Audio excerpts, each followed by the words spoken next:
역사는 반복됩니다. 강자가 교만해지고 약자가 준비하며 순간이 왔을 때 모든 게 뒤집히는 것 말입니다. 일본 총리가 그 순간을 만들었습니다. 2024년 가을 그는 기자회견장에 섰고 전 세계가 지켜보는 가운데 입을 열었습니다. 대만 유사시, 일본은 개입할 것이다. 단 한 문장이었습니다. 하지만 그 한 문장이 70년 질서를 무너뜨렸습니다. 24시간 만에 50만 명이 사라졌고 세계는 충격에 빠졌으며 동아시아는 혼란에 빠졌습니다. 그리고 중국 외교부가 일본을 공개 비난했고 국제사회는 한국 편을 들었습니다. 일본은 완전히 고립됐죠. 그리고 혼란 속에서 누군가는 침착했습니다. 일본이 잃은 모든 것을 조용히 그러나 완벽하게 통째로 가져간 나라였기 때문이죠. 정신 차리고 보니 승리자는 한국이었습니다. 70년 질서가 무너진 그날 동아시아 지도가 다시 그려졌습니다. 도대체 무슨 일이 일어난 걸까요? 지금부터 그 충격적인 전말을 공개합니다. 저는 알렉산더 그레고리입니다. 영국 국제안보전략연구소에서 28년간 동아시아 군사 전략을 분석해온 사람이죠. 제가 다룬 데이터만 수천 건이 넘고 해양 패권부터 공급망 안보, 미중 긴장도까지 모든 변수를 추적해왔는데요. 그런 제가 2024년 어느 날 믿을 수 없는 장면을 목격하게 됐습니다. 일본 총리가 기자회견장에 섰고 그의 입에서 단 한 문장이 나왔죠. 대만 유사시, 일본은 개입할 것이다. 저는 그 순간 모니터 앞에서 손을 멈췄습니다. 28년간 이 지역을 분석해온 제가 봐도 이건 위험한 발언이었거든요. 일본이 지금 무슨 말을 하고 있는 건지, 그 파장이 얼마나 클지 총리 본인은 제대로 알고 있는 걸까요? 저는 즉시 중국 외교부 채널을 확인했습니다. 30분이 채 지나지 않아 중국의 성명이 올라왔는데 그 내용은 예상했던 것보다 훨씬 강경했죠. 일본의 발언은 용납할 수 없으며 즉각 철회하지 않으면 상응하는 조치를 취할 것이다. 상응하는 조치라는 단어가 의미하는 건 명확했습니다. 보복이었죠. 그것도 즉각적이고 구체적인 보복 말입니다. 저는 그날 밤 글로벌 안보 데이터가 눈앞에서 붕괴하는 걸 지켜봤습니다. 중국은 말을 마친 지 24시간 만에 움직였는데 일본 여행 자제령이 전국에 내려졌고 중국 전역의 여행사에 통보가 들어갔죠.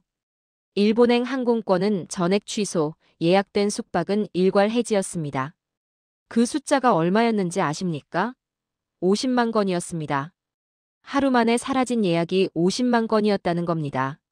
저는 그 숫자를 보며 깨달았습니다. 이건 단순한 숫자가 아니라 누군가의 삶이 무너지는 소리였다는 걸요. 일본 관광업은 중국 관광객에게 절대적으로 의존하고 있었거든요. 전체 외국인 관광객의 30%가 중국인이었고 관광 수입의 상당 부분이 그들에게서 나왔습니다. 교토의 료칸 주인들, 오사카의 백화점 직원들, 홋카이도의 스키장 운영자들, 도쿄의 면세점 판매원들까지 모두가 중국 관광객의 지갑에 의존해서 살아가고 있었죠. 중국의 대응은 빠르지 않았습니다. 잔혹했습니다. 저는 일본이 이 타격을 어떻게 받아들일지 궁금했는데요. 그런데 일본의 반응을 보고 저는 더 큰 충격을 받았습니다. 일본 SNS를 확인했을 때 상위에 올라와 있던 댓글들이 뭐였는지 아십니까? 중국인 관광객 많아서 불편했는데 오히려 잘됐다. 이제 좀 조용해지겠네 같은 반응들이었죠. 저는 화면을 보며 혼잣말을 했습니다. 이 사람들은 지금 현실을 보고 있는 겁니까? 저는 일본 현장 데이터를 직접 분석하기 시작했습니다. 교토의 한 료칸 사장은 예약이 80% 취소됐다고 토로했고 오사카 남바의 한 식당은 직원 절반을 해고해야 하는 상황에 내몰렸죠. 도쿄 아사쿠사의 기념품 가게들은 하나둘 셔터를 내리기 시작했고 버스 기사들과 택시 기사들, 가이드들과 숙박업 종사자들의 비명소리가 데이터 너머로 들려왔습니다. 그런데 정작 일본 국민 여론은 태평했다는 겁니다. 왜 그들은 현실과 동떨어진 반응을 보이고 있는 걸까요? 저는 더 깊이 파고들었습니다. 일본 정부의 대응 체계를 분석했는데 결과는 참담했죠. 자위대는 법적 제약 때문에 즉각 대응할 수 없는 구조였고 정치권은 서로 책임을 떠넘기기 바빴으며 경제계는 총리실에 항의했지만 아무런 답변도 돌아오지 않았습니다. 일본은 대국의 어조로 말했지만 대국의 힘은 갖고 있지 않았던 겁니다. 움직일 수 없는 나라가 전쟁을 논한다니 이보다 위험한 착각이 어디 있겠습니까? 저는 미국 국무부의 반응을 기다렸습니다. 동맹이라면 지금이야말로 일본을 강력하게 지지해야 할 순간이었죠. 그런데 미국 국무부 대변인의 발언은 제 예상을 벗어났습니다. 우리는 모든 당사국이 신중하게 행동하길 바란다. 신중하게 행동하라는 말은 지지가 아니었습니다. 그건 거리두기였고 일본에게 혼자 감당하라는 신호였죠. 대만의 반응은 더욱 충격적이었습니다. 일본이 자신들을 위해 목소리를 높였는데 정작 대만 외교부는 이렇게 말했죠. 일본의 발언은 지역 긴장을 높일 수 있으므로 신중함을 요구한다. 대만조차 일본을 지지하지 않았다는 겁니다. 저는 그 순간 명확하게 깨달았습니다. 일본은 완전히 고립됐고 미국도 침묵했으며 대만도 외면했다는 걸요. 70년 동맹 관계라고 믿었던 모든 것들이 한순간에 흔들리고 있었습니다. 이 순간 일본의 시대는 끝났습니다. 저는 데이터를 다시 정리하면서 일본이 잃은 것들의 목록을 작성했습니다. 관광 수입만 4조 엔 감소가 예상됐고 국제 신뢰도는 급락했으며 동맹국들은 거리를 두기 시작했죠. 내부 산업의 붕괴 조짐까지 보이기 시작했는데 그런데 바로 그때였습니다. 제 모니터에 이상한 그래프 하나가 뜨기 시작한 게 말이죠. 한국이었습니다.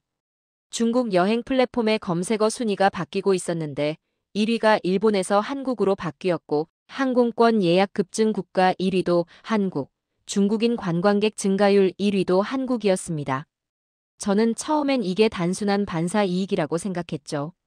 일본이 막히니까 자연스럽게 한국으로 흐르는 거라고요. 그런데 숫자가 계속 올라갔습니다. 40% 증가, 하루가 지나자 50%, 일주일 후엔 60%까지 치솟았죠. 이건 단순한 이동이 아니었습니다. 구조 자체가 바뀌고 있었던 겁니다. 저는 그날 밤 한국 관련 데이터를 전부 꺼내서 분석하기 시작했는데요. 서울 명동부터 부산 해운대, 제주도는 물론이고 심지어 지방 소도시까지 중국 관광객이 폭증하고 있었습니다. 한국 면세점 매출은 역대 최고를 기록했고 호텔 예약률도 역대 최고, 박물관 방문객 수도 역대 최고였죠. 저는 이해할 수 없었습니다. 왜 한국입니까? 일본이 무너지는 순간에 왜 한국이 그 모든 걸 가져가고 있는 겁니까? 전혀 예상치 못한 나라가 제 분석 지도 위로 떠올랐고 그 나라는 한국이었습니다. 저는 그 순간 깨달았죠. 제가 지금까지 봐온 동아시아 지도가 잘못됐을지도 모른다는 걸요. 중심이 움직이고 있었고 그 중심은 제가 생각했던 곳이 아니었습니다. 저는 다음 날부터 한국 데이터를 본격적으로 추적하기 시작했습니다. 처음엔 단순한 호기심이었는데요. 일본이 잃은 관광객들이 정말로 한국으로 가고 있는지 확인하고 싶었던 겁니다.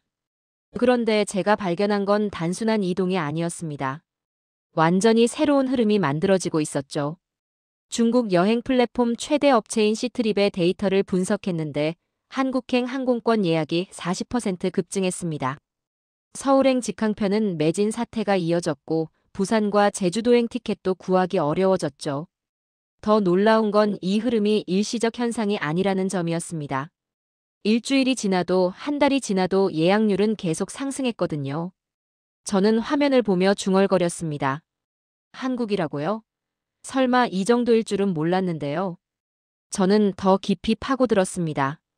한국 현지 데이터를 직접 수집했는데 명동거리는 중국어 간판으로 가득 찼고 부산 해운대는 중국 관광객들로 넘쳐났으며 제주도 공항 입국장에는 중국어 안내 방송이 계속 울려 퍼지고 있었습니다.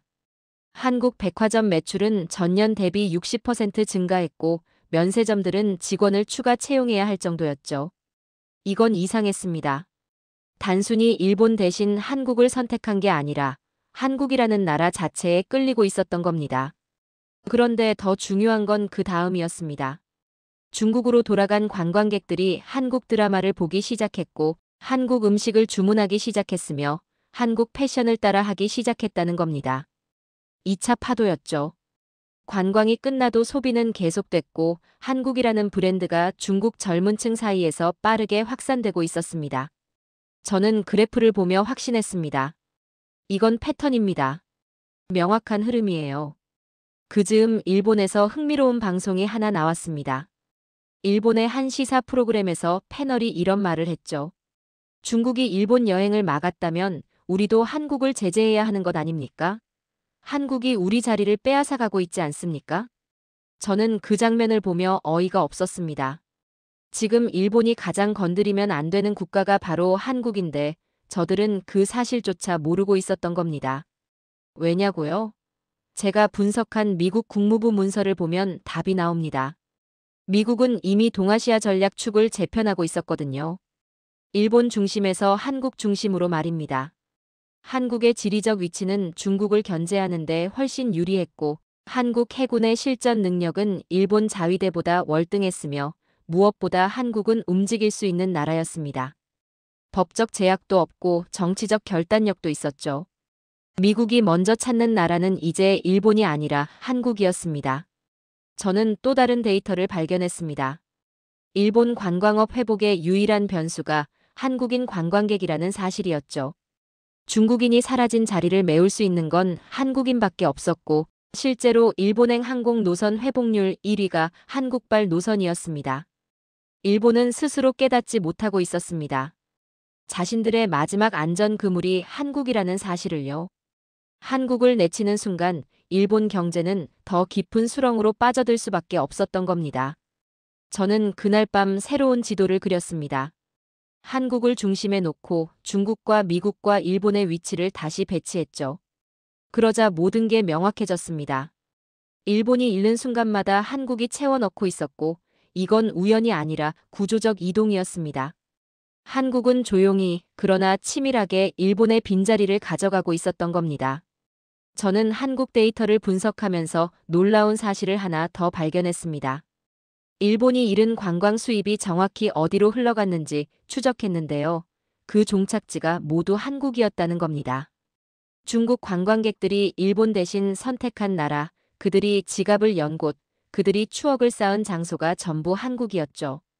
구체적인 숫자를 보면 더 명확해집니다. 한국을 방문한 중국 관광객이 전년 대비 40% 급증했고 서울 명동의 중국인 방문객은 60% 증가했으며 부산과 제주도는 각각 50%씩 늘어났습니다. 한국 전역이 중국 관광객으로 넘쳐났고 그들은 한국에서 쇼핑하고 식사하고 숙박하며 엄청난 돈을 쓰고 있었죠.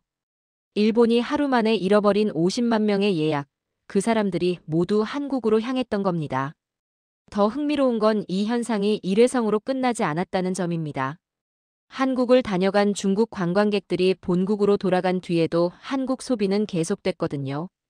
중국 온라인 쇼핑몰에서 한국 화장품 판매량이 폭발했고 한국 드라마 시청률이 급상승했으며 한국 패션을 따라하는 젊은이들이 거리에 넘쳐났습니다.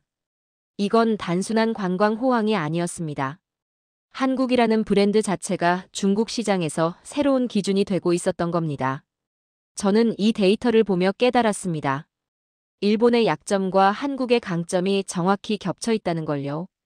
일본이 잃은 관광, 일본이 놓친 문화 소비, 일본이 무시한 젊은 세대의 취향, 그 모든 빈자리를 한국이 정확하게 채워넣고 있었습니다. 이건 우연이 아니라 필연이었고 반사 이익이 아니라 구조적 전환이었죠. 그런데 일본은 여전히 현실을 보지 못하고 있었습니다. 일본의 한 방송 프로그램에서 패널이 이런 발언을 했거든요. 한국도 제재해야 하는 것 아닙니까? 우리 자리를 빼앗아가고 있지 않습니까? 저는 그 장면을 보며 어이가 없었습니다. 지금 일본이 가장 건드리면 안 되는 나라가 한국인데 일본은 그걸 모르고 있었던 겁니다. 왜냐고요? 일본 관광업 회복의 마지막 희망이 바로 한국인 관광객이었거든요. 중국인이 사라진 뒤 일본을 찾는 외국인 중 가장 많은 비율이 한국인이었고 일본행 항공 노선 회복률 1위도 한국발 노선이었습니다. 한국인들이 오사카로 가고 후쿠오카로 가고 도쿄로 가면서 일본 관광업은 겨우 숨을 쉬고 있었죠. 한국을 건드리는 순간 일본 관광업은 완전히 무너질 수밖에 없었습니다. 저는 미국 국무부의 내부 문서도 분석했습니다. 미국은 이미 동아시아 경제안보 협력의 축을 재편하고 있었는데요. 그 중심에 한국이 있었습니다.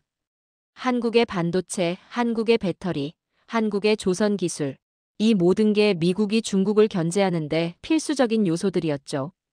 반면 일본은 점점 뒤로 밀려나고 있었습니다.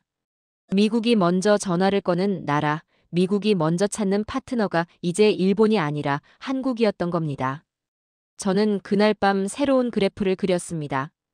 일본의 하락 곡선과 한국의 상승 곡선을 겹쳐 놓았는데 두 선이 교차하는 지점이 바로 지금이었습니다. 일본이 흔들릴 때 한국은 안정했고, 일본이 무너질 때 한국은 상승했으며, 일본이 고립될 때 한국은 중심으로 올라섰습니다. 이 차이가 국력을 갈랐고, 이 격차가 시대를 바꾸고 있었던 겁니다. 저는 처음으로 인정했습니다. 한국은 단순히 운이 좋은 나라가 아니었다는 걸요. 한국의 상승은 우연이 아니라 철저한 준비와 빠른 대응의 결과였고, 일본의 추락은 외부 공격이 아니라 내부 고집의 결과였습니다. 관광은 작은 산업이 아니었습니다. 국가의 이미지와 신뢰, 문화의 힘이 모두 응축된 결과였고, 한국은 그 모든 영역에서 일본을 앞질렀던 겁니다. 이건 반사이익이 아니었습니다. 체급 자체가 달라지고 있었던 겁니다.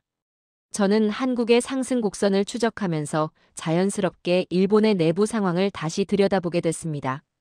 겉으로 보이는 관광 붕괴는 시작에 불과했고, 일본의 진짜 문제는 훨씬 더 깊은 곳에 있었거든요. 저는 일본 제조업 데이터를 분석하기 시작했는데 그 결과는 충격적이었습니다. 일본의 전력 비용이 2년 사이에 2배로 뛰었습니다. 제조업 설비는 평균 20년 이상 노후화됐고 기술 인력의 평균 연령은 55세를 넘어서고 있었죠. 더 심각한 건 규제 승인 속도였습니다. 경제협력개발기구 회원국 중 최하위 수준이었거든요. 새로운 공장을 짓는데 평균 7년이 걸렸고 환경평가만 3년이 소요됐습니다. 저는 데이터를 보며 중얼거렸습니다. 일본은 공격받은 게 아니라 스스로 늙었고 스스로 무너지고 있었던 겁니다. 그런데 더 놀라운 건 일본 기업들의 움직임이었습니다. 그들이 일본을 떠나고 있었거든요.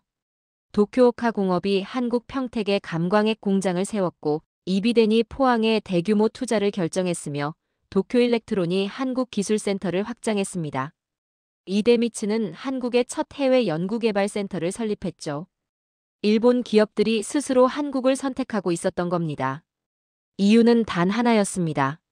한국이 더 빠르고 더 강했기 때문이죠. 저는 그 이유를 더 깊이 파고들었습니다. 한국의 규제 승인 속도는 평균 2년에서 3년이었고 전력 공급은 안정적이었으며 무엇보다 젊은 기술 인력이 넘쳐났습니다.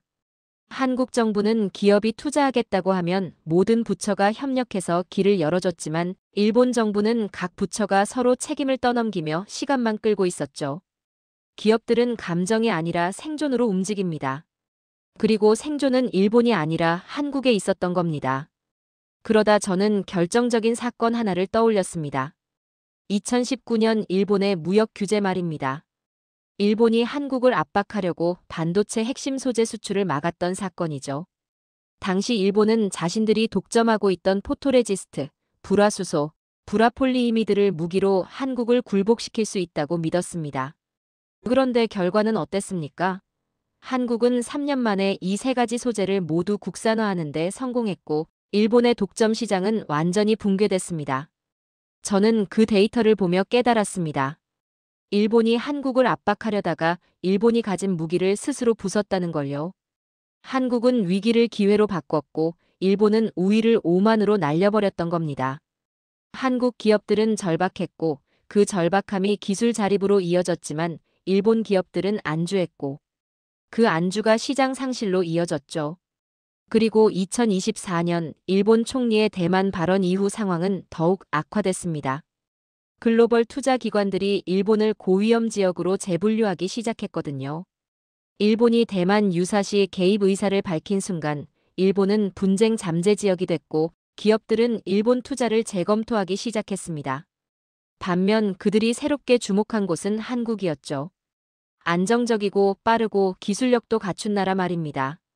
저는 그날 밤 일본 산업의 미래를 예측하는 보고서를 작성했습니다. 결론은 명확했습니다. 일본의 산업 심장은 이미 멈추기 시작했고 이 구조로는 오래 버티지 못한다는 거였죠. 세계는 일본을 버린 것이 아니라 한국을 선택한 것이었고 일본 기업들조차 같은 선택을 하고 있었습니다. 시대는 일본을 기다려주지 않았고 한국은 그 시간을 놓치지 않았던 겁니다. 저는 산업 데이터를 넘어 군사 전략 분석으로 시야를 확장했습니다. 제 본업이 바로 동아시아 군사 전략이었거든요. 28년간 이 지역의 해양 패권 구조를 연구해온 사람으로서 저는 한 가지 명확한 사실을 알고 있었습니다. 동아시아에서 바다를 통제하는 자가 이 지역 전체를 통제한다는 걸요. 그런데 2024년 가을, 제 분석을 완전히 뒤흔드는 뉴스가 하나 터졌습니다. 한국이 핵추진 잠수함 건조를 공식 승인했다는 소식이었죠. 저는 그 뉴스를 보는 순간 등골이 서늘해지는 느낌을 받았습니다. 한국이 핵잠수함을 보유한다는 건 단순한 무기 증강이 아니었거든요. 동아시아 해양 전력의 판도가 완전히 바뀐다는 의미였습니다. 핵잠수함은 재래식 잠수함과 차원이 다릅니다. 한 번 잠수하면 수개월간 작전이 가능하고 탐지가 거의 불가능하며 적의 해상 교통로를 완전히 차단할 수 있는 전략 무기죠. 현재 동아시아에서 핵잠수함을 보유한 나라는 중국뿐이었고 일본은 헌법상 핵무기는 물론 핵추진 체계조차 보유할 수 없었습니다. 한국이 핵잠수함을 갖는 순간 일본은 영원히 회색지대로 남게 되는 겁니다. 저는 즉시 동아시아 해양 지도를 펼쳤습니다. 한국의 지리적 위치를 다시 분석하기 시작했죠. 스시마 해협, 황해, 동중국해, 이 세 개의 해역이 한국의 손안에 있었습니다. 중국 해군이 태평양으로 나가려면 반드시 이 해협들을 통과해야 하는데 한국이 그 목을 쥐고 있었던 겁니다. 바다를 통제하는 자가 동아시아를 통제한다고 했죠. 지금 그 자리에 있는 나라는 한국이었습니다.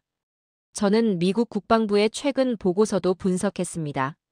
대만 유사시 작전 계획이 대폭 수정되고 있었는데 그 중심에 한국이 있었습니다. 한국은 전방 억제축으로 재분류됐고 일본은 후방 보급 기지로 밀려났죠. 이게 무슨 의미인지 아십니까? 70년 동맹의 위계가 단 하루 만에 뒤집혔다는 겁니다. 미국이 전쟁을 준비할 때 먼저 찾는 나라, 먼저 협의하는 나라가 이제 일본이 아니라 한국이었던 겁니다. 왜 그럴까요? 이유는 간단했습니다. 한국은 실제로 움직일 수 있는 나라였거든요. 한국 해군은 실전 경험이 풍부했고 법적 제약도 없었으며 정치적 결단력도 갖추고 있었습니다. 반면 일본 자위대는 법적 제약 때문에 전투 투입 자체가 불가능했죠. 집단 자위권 논쟁만 수십 년째 반복하고 있었고 실제 전쟁이 터져도 국회 승인을 받는 데만 몇 달이 걸릴 판이었습니다. 전쟁은 의지가 아니라 능력으로 하는 겁니다. 그리고 그 능력을 가진 나라는 한국이었죠. 더 놀라운 건 중국의 태도 변화였습니다. 일본이 다케시마 관련 망언을 쏟아낼 때 중국 외교부가 일본을 정면으로 비난했거든요. 일본은 역사를 왜곡하고 지역 갈등을 조장하고 있다는 성명까지 발표했습니다. 중국이 한국 편을 든 겁니다. 이건 상상할 수 없는 일이었죠. 중국과 한국은 여러 현안에서 이견이 있었지만 적어도 일본보다는 한국이 대화 가능한 파트너라고 중국이 판단한 겁니다. 저는 그날 밤 새로운 전략 지도를 그렸습니다.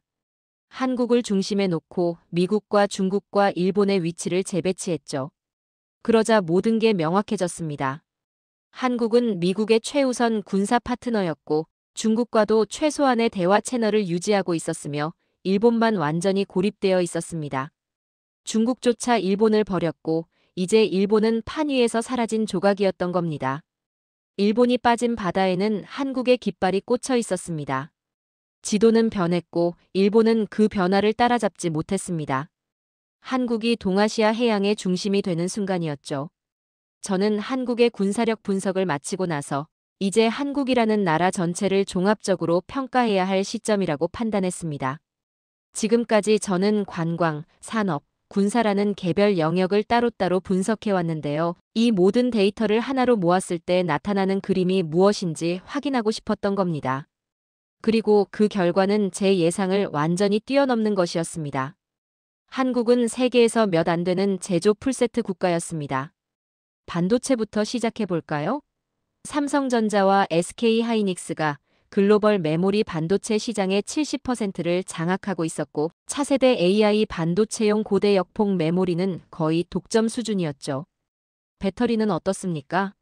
LG에너지솔루션, 삼성 SDI, SK온이 전기차. 배터리 시장 점유율 40%를 차지하고 있었고 조선은 현대중공업과 삼성중공업이 LNG, 운반선과 컨테이너선 수주 세계 1위를 기록했습니다. 자동차는 현대차와 기아가 합쳐서 연간 700만 대 이상을 생산하며 세계 3위권 안에 들어가 있었죠. 저는 데이터를 보며 중얼거렸습니다. 한국은 더 이상 특정 산업 강국이 아니라 완전체 산업 국가였던 겁니다. 어느 한 분야만 잘하는 게 아니라 미래 핵심 산업 4가지를 모두 장악하고 있었다는 거죠. 이런 나라가 세계에 몇이나 됩니까? 미국, 중국, 그리고 한국 정도였습니다. 일본도 예전엔 그랬지만 이제는 배터리에서 밀렸고 반도체에서 밀렸으며 조선은 이미 수십 년 전에 한국에게 넘어갔죠. 군사 분야는 더욱 놀라웠습니다. K2 전차가 폴란드에 1000대 규모로 수출됐고 K9 자주포는 폴란드, 호주, 노르웨이, 에스토니아 등 10여 개국에 도입됐으며 FA-50 경전투기는 30여 개국이 도입을 검토하거나 계약을 체결했습니다. 저는 이 숫자들을 보며 깨달았습니다. 일본은 완벽을 추구하다가 멈췄고 한국은 실전을 겪으며 완성됐다는 걸요. 일본 무기는 너무 비싸고 너무 복잡해서 아무도 사지 않았지만 한국 무기는 실전에서 검증됐고 가격도 합리적이어서 세계가 주문하고 있었던 겁니다. 문화 영역은 또 어떻습니까? K-팝은 이제 설명이 필요 없는 수준이었고 한국 드라마는 넷플릭스 전 세계 순위에서 상위권을 독식하고 있었으며 한국 영화는 아카데미 작품상까지 받았죠. 한국 음식은 중국과 동남아는 물론 미국과 유럽에서도 열풍이었고 한국 패션은 젊은 세대의 새로운 기준이 되고 있었습니다. 이건 단순한 대중문화가 아니었습니다. 한국은 하나의 세계관을 수출하고 있었고 전 세대와 전 연령대를 공략하고 있었던 겁니다. 그런데 제가 가장 주목한 건 미래 산업이었습니다. AI와 데이터 센터 말이죠. 한국은 이미 아시아 최대 규모의 데이터 센터 허브가 되고 있었고 삼성과 SK하이닉스가 생산하는 HBM 메모리는 엔비디아와 AMD 같은 글로벌 AI 칩 기업들의 핵심 파트너였습니다. AI 시대의 문을 연 나라가 한국이었던 겁니다. 일본은 여전히 과거 제조업에 매달리고 있었지만 한국은 이미 미래 산업을 선점하고 있었죠. 저는 마지막으로 한국의 지정학적 위치를 분석했습니다. 한미중 삼각 구조 속에서 한국이 어디에 서 있는지 말입니다. 한국은 미국과 군사 동맹을 맺고 있었고 중국과는 최대 교역국 관계를 유지하고 있었으며 양쪽 모두와 안정적인 관계를 이어가고 있었습니다. 반면 일본은 미국과의 관계마저 흔들리고 있었고 중국과는 완전히 단절됐으며 동아시아에서 고립되고 있었죠. 한국은 균형의 중심에 섰고 일본은 균형 밖으로 밀려났던 겁니다. 저는 그날 밤 보고서를 마무리하며 한 문장을 적었습니다. 한국은 더 이상 따라가는 나라가 아니다. 이제 세계가 한국을 따라간다. 완성형 국가라는 표현을 저는 한국에 쓰게 될 줄 몰랐습니다. 그런데 데이터는 모두 같은 결론을 가리키고 있었죠. 한국은 완성됐고 일본은 무너지고 있었습니다. 저는 한국의 완성형 국가 구조를 분석하고 나서 다시 일본으로 시선을 돌렸습니다. 일본이 이 상황에서 어떤 선택을 할지 궁금했거든요. 혹시 현실을 직시하고 변화를 시도할까요? 아니면 과거의 영광에 매달리며 더 깊은 수렁으로 빠져들까요? 그런데 일본이 선택한 건 제 예상조차 뛰어넘는 최악의 수였습니다. 2024년 가을, 일본 정부가 갑자기 다케시마 영유권 주장을 강화하기 시작했습니다. 교과서에 더 강한 표현을 넣었고 정치인들이 앞다투어 다케시마 관련 발언을 쏟아냈죠. 저는 그 뉴스를 보며 어이가 없었습니다. 지금 일본이 직면한 위기가 무엇인지 정말 모르는 겁니까? 중국의 보복으로 관광업이 무너지고 산업이 고립되고 동맹국들마저 등을 돌리고 있는 상황에서 일본이 선택한 건 한국을 건드리는 것이었습니다. 일본의 의도는 명확했습니다. 중국 문제로 국민들의 분노가 터지려는 순간 그 화살을 한국으로 돌리려는 거였죠. 전형적인 여론 전환 전략이었습니다. 그런데 일본은 계산을 잘못했습니다. 중국이 어떻게 반응할지 전혀 예상하지 못했던 겁니다. 중국 외교부 대변인이 기자회견에서 일본을 정면으로 비난했거든요. 일본은 역사를 왜곡하고 지역 평화를 해치는 행위를 즉각 중단해야 한다. 중국이 한국 편을 든 겁니다. 저는 그 장면을 보며 깨달았습니다. 일본은 스스로 무너지고 있었고 그 무너짐을 감추기 위해 한국을 택했지만 그것이 최후의 폭발 버튼이었다는 걸요. 중국은 일본을 대체 가능한 시장으로 분류했지만 한국은 협상 가능한 기술 파트너로 격상시켰습니다. 중국은 일본을 지도의 빈칸으로 만들었고 그 빈칸을 한국으로 채우고 있었던 겁니다. 그리고 글로벌 기업들도 같은 선택을 하고 있었습니다. 저는 세계 주요 기업들의 투자 결정을 추적했는데 그들이 일본을 떠나 한국을 선택하는 이유가 명확하게 드러났죠. 한국의 규제 승인 속도는 2년에서 3년이었지만 일본은 최대 7년이 걸렸습니다. 한국의 전력 공급은 안정적이었지만 일본은 전력 비용이 2배로 뛰었죠. 한국의 공급망은 탄력적이었지만 일본은 경직되어 있었습니다. 기업들은 감정이 아니라 생존으로 움직입니다. 그리고 생존은 일본이 아니라 한국에 있었던 겁니다. 저는 일본 내부 상황도 분석했습니다. 정치권은 여전히 책임을 떠넘기기 바빴고 군사적으로는 법적 제약 때문에 아무것도 할 수 없었으며 경제는 성장 동력을 완전히 잃었고 외교는 사면초가였습니다. 일본은 전쟁을 두려워한 게 아니라 변화를 두려워했던 겁니다. 그 차이가 두 나라의 운명을 갈랐죠. 국가의 몰락은 외부의 공격이 아니라 내부의 고집에서 시작된다는 걸 일본이 증명하고 있었습니다. 반면 한국은 완전히 다른 길을 걷고 있었습니다. 한국은 위기에 빠지면 혁신으로 대응했고 일본은 위기에 빠지면 과거로 도피했습니다. 한국은 스스로를 끊임없이 업데이트했고 일본은 스스로를 고정시켰죠. 한국은 배우는 나라였고 일본은 잊어버린 나라였습니다. 저는 이 차이가 모든 걸 설명한다고 생각했습니다. 저는 구체적인 사례를 떠올렸습니다. 2019년 일본의 소재 수출 규제를 받았을 때 한국은 3년 만에 핵심 소재를 국산화했습니다. IMF 외환위기를 겪었을 때 한국은 10년 만에 경제를 재건하고 더 강해졌죠. 중국의 사드 보복을 받았을 때도 한국은 시장을 다변화하며 위기를 돌파했습니다. 반면 일본은 어떻습니까? 30년째 잃어버린 시간을 보내고 있고 변화를 거부하며 과거에 갇혀 있었습니다. 저는 그날 밤 명확한 결론을 내렸습니다. 한국은 배웠고 일본은 멈췄다는 거였죠. 한국은 위기를 계단으로 만들었고 일본은 위기를 이유로 주저앉았습니다. 이제 선택은 명확했습니다. 살아남는 쪽은 한국이었고 무너지는 쪽은 일본이었던 겁니다. 세계는 이미 그 선택을 내렸고 이제 일본만 현실을 부정하고 있었습니다. 저는 28년간 동아시아 전략을 연구해온 사람입니다.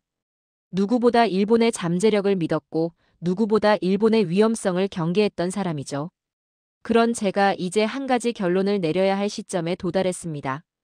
쉽지 않은 결론이었고 제 지난 28년을 부정하는 것 같아서 두려웠지만 데이터는 명확했고 현실은 냉혹했습니다.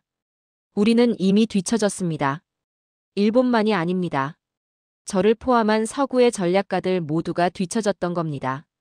우리는 한국을 과소평가했고 일본을 과대평가했으며 동아시아의 판도가 바뀌는 걸 뒤늦게 깨달았죠. 그런데 뒤처진 나라가, 뒤처진 사람들이 살아남는 길은 하나뿐입니다. 인정하는 겁니다. 현실을 직시하고 변화를 받아들이며 앞서간 자에게서 배우는 것 말입니다. 일본에게 남은 길도 똑같습니다. 한국을 인정하는 것입니다. 한국을 경쟁자로만 보면 일본은 더 깊은 고립으로 빠져들 수밖에 없습니다. 이미 중국은 일본을 버렸고 미국은 한국을 우선하고 있으며 글로벌 기업들은 일본을 떠나고 있죠. 일본이 한국까지 적으로 돌리는 순간 일본은 정말로 아무것도 남지 않게 됩니다. 하지만 한국을 파트너로 본다면 어떻게 될까요? 최소한 무대 위에 남아있을 수는 있습니다. 주연은 아니더라도 조연으로라도 말이죠. 저는 이 말이 일본인들에게 굴욕처럼 들릴 거라는 걸 압니다. 100년 전 동아시아를 호령했던 나라가 한국의 조연이 되라는 말을 받아들이기 쉽지 않을 겁니다. 그런데 말입니다. 조연도 무대에서 사라지지는 않습니다. 역할이 있고 가치가 있으며 생존할 수 있죠. 하지만 무대를 거부하고 퇴장해버리면 그걸로 끝입니다. 아무도 기억하지 않게 되는 겁니다. 저는 한국이 보여준 국가 성장 공식을 분석했습니다. 한국은 위기를 계단으로 만드는 나라였습니다. IMF 외환위기가 터졌을 때 한국은 무너질 수도 있었지만 10년 만에 부활했죠. 2019년 일본의 소재 수출 규제를 받았을 때 한국은 3년 만에 핵심 소재를 국산화했습니다.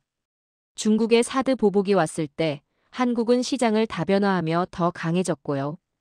그리고 이번 중국의 일본 관광 제재 때도 한국은 조용히 모든 이득을 흡수했습니다. 반면 일본은 어떻습니까? 일본은 위기를 이유로 멈춥니다. 30년째 잃어버린 시간을 보내고 있고 변화를 거부하며 과거의 영광만 되새기고 있죠. 규제는 느리고 정치는 무능하며 기업은 늙었고 국민은 현실을 외면하고 있습니다. 한국은 위기 때마다 어떻게 돌파할까? 를 고민했지만 일본은 누구 탓으로 돌릴까? 를 고민했던 겁니다. 이 차이가 두 나라의 운명을 갈랐습니다. 저는 일본이 지금 결정을 내려야 한다고 생각합니다. 현실을 인정할 것인가, 과거에 집착할 것인가, 변화를 수용할 것인가, 자존심을 고집할 것인가, 미래로 이동할 것인가, 과거로 도피할 것인가. 이 선택은 지금 이 순간 내려져야 합니다. 시간이 지날수록 일본이 선택할 수 있는 옵션은 줄어들 테니까요. 조연 자리마저 사라질 수 있습니다. 국가의 미래는 선택에서 갈립니다. 힘에서 갈리는 게 아닙니다. 선택 말입니다. 한국은 위기 때마다 변화를 선택했고 일본은 위기 때마다 회피를 선택했습니다. 한국은 굴욕을 받아들이고 배웠고 일본은 자존심을 지키려다 기회를 놓쳤죠. 그 선택들이 쌓여서 지금의 격차를 만든 겁니다. 저는 서구의 전략가로서 그리고 28년간 동아시아를 연구해온 분석가로서 이제 명확하게 말할 수 있습니다. 동아시아의 중심은 이동했습니다. 그 중심은 더 이상 도쿄가 아닙니다. 서울입니다. 한국이 가진 반도체, 배터리, 조선, 자동차, 문화, 군사력, 그리고 무엇보다 변화에 대응하는 능력이 이 지역의 새로운 기준을 만들고 있습니다. 미국이 먼저 전화를 거는 나라도, 중국이 협상 테이블에 앉히는 나라도, 글로벌 기업들이 투자하는 나라도 이제 한국입니다. 일본은 이 현실을 받아들여야 합니다. 굴욕스럽겠지만 생존을 위해서 필요한 선택입니다. 한국에게서 배워야 합니다. 어떻게 위기를 돌파하는지, 어떻게 변화를 받아들이는지, 어떻게 국가를 업데이트하는지 말입니다.